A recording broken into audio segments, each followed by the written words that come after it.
we are back with another absolutely insane content coming to World of Warcraft. Now, there is an absolute abundance currently of just new content being thrown in our faces, and I want to kind of break these down into sections, because for me, even like just reading these before I do these videos and things and understanding them myself, there is a lot out there. So today we're going to be going over the very first look we've got on the pre-patch event for the War Within. Now, when we talk about pre-patch, obviously Season 4 is coming out this week, and so this is like in the future, like we're talking months away, potentially.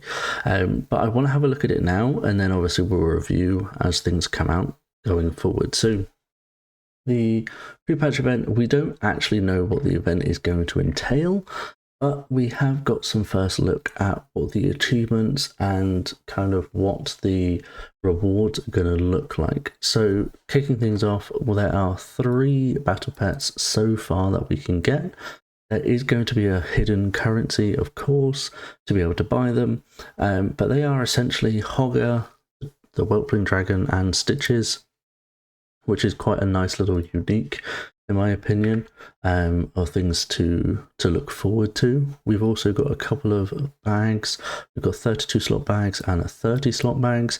Now, one of the things that they haven't confirmed yet, we know that when the remix Mr. Pandaria comes out, when the War Within goes live, they will become main characters, so you can kind of play them in retail once the event is over. However, they haven't said yet whether that's going to be during pre-patch or whether that's going to be, I mean, I can't see them doing it on the day of launch of the War Within, because you're going to have absolutely no time to get that character ready to send it. But you never know, this is Blizzard, so they may end up doing that.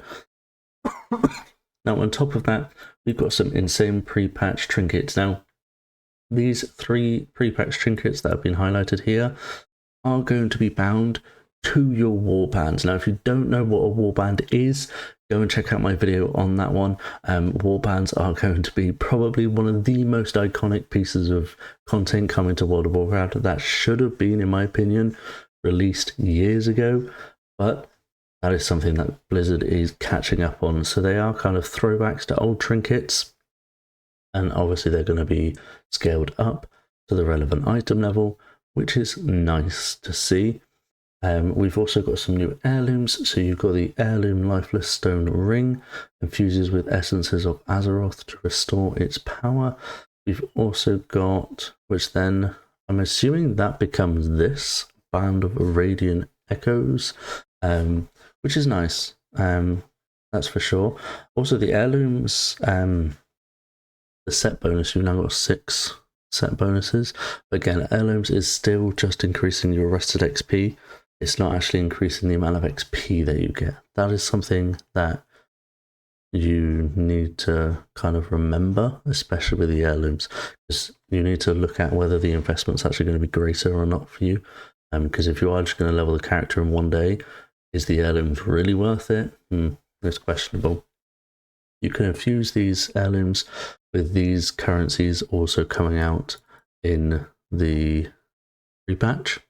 We're also going to have, obviously, some catch-up mechanics, one of them being these 493 item level weapons that seem to have a nice little Dalaran theme to them, just like an updated version. And these are going to be nice. Like, it's going to be nice to have some fresh transmog catch-up gear. Typically in pre-patch, it's just a very boring event with very basic kind of rewards, and that is pretty much it.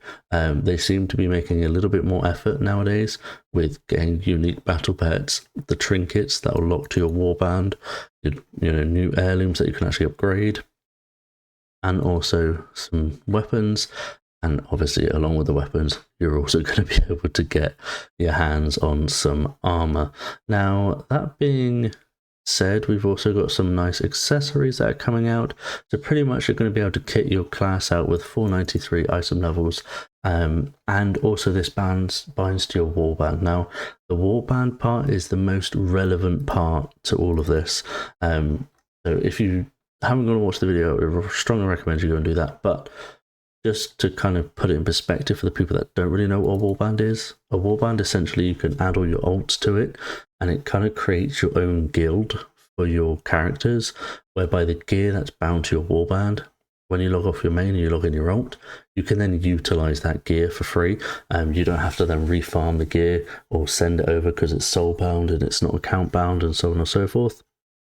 The only hindrance to that is how many alts you can have in your warband at once. So if you're somebody that has like every single class at max level, you can't have them all bound to one warband. So you will have to have like your segregated mains, if you like, or like your main alts, I guess is the best way to explain it, all in one warband. And then when you do it on your main alt can then take advantage of all of this type of gear.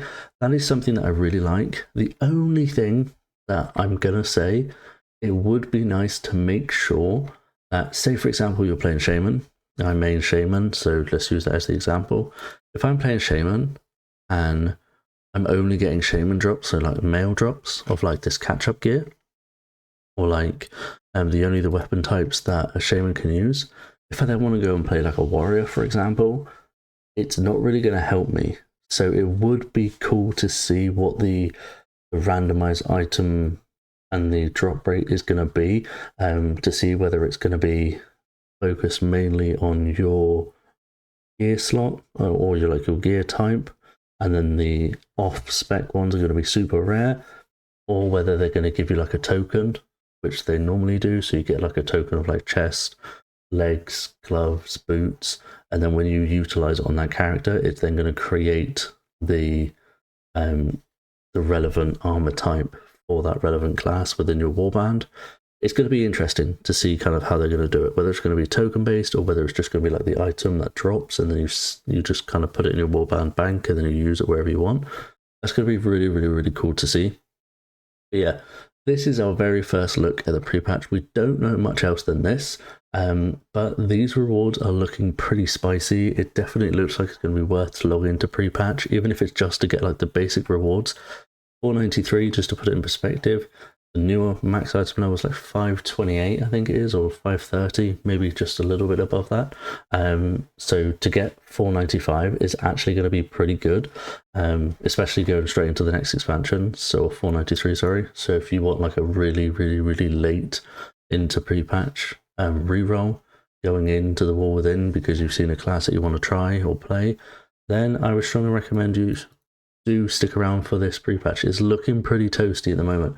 But yeah, that's everything we know about pre-patch. Hope you guys enjoyed. Make sure to leave a like, comment, and subscribe as always, and I'll catch you all in the next one.